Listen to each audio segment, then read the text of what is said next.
Bank খোলা রাখলেও এমপিওভুক্ত শিক্ষকরা বেতন তুলতে পারবেন না। বিস্তারিত দেখুন রিপোর্টে।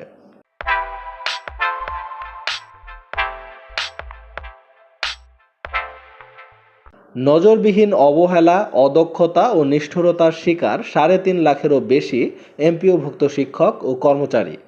তাদের সরকারি সহকর্মীরা মার্চ মাসের বেতন ও উৎসব ভাতার টাকা পেয়ে গেছেন ইতিমধ্যে। ইএফটি নামক জুজু দেখিয়ে আরও অনেকের ডিসেম্বর থেকে বেতন আটকা রয়েছে।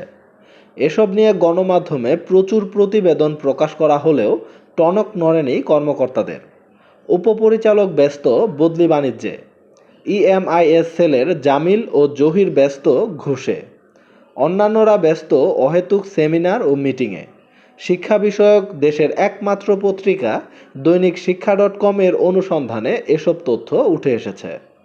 জানা যায়, তীব্র ক্ষোভের সঞ্চার হলে শেষ সময়ে এসে বিশেষ ব্যবস্থাপনায় একদিন অতিরিক্ত ব্যাংক খোলা রাখার জন্য বাংলাদেশ ব্যাংকে চিঠি দেওয়ার সিদ্ধান্ত নিয়েছে শিক্ষা মন্ত্রণালয়। উপস্থিত ছিলেন অধিদপ্তরের কর্মকর্তারা। তবে এসব উদ্যোগ লোক দেখানো এবং নিষ্ঠুর সান্ত্বনা হিসেবে অভিহিত করেছেন বেতন ভাতা বঞ্চিত শিক্ষকরা। তারা বলছেন, রাষ্ট্রায়ত্ত 4টি ব্যাংকের মাধ্যমে এমপিও শিক্ষকদের টাকা বন্টন হয়। অনেকের ডিসেম্বর মাস থেকে বেতন ভাতা আটকা রয়েছে।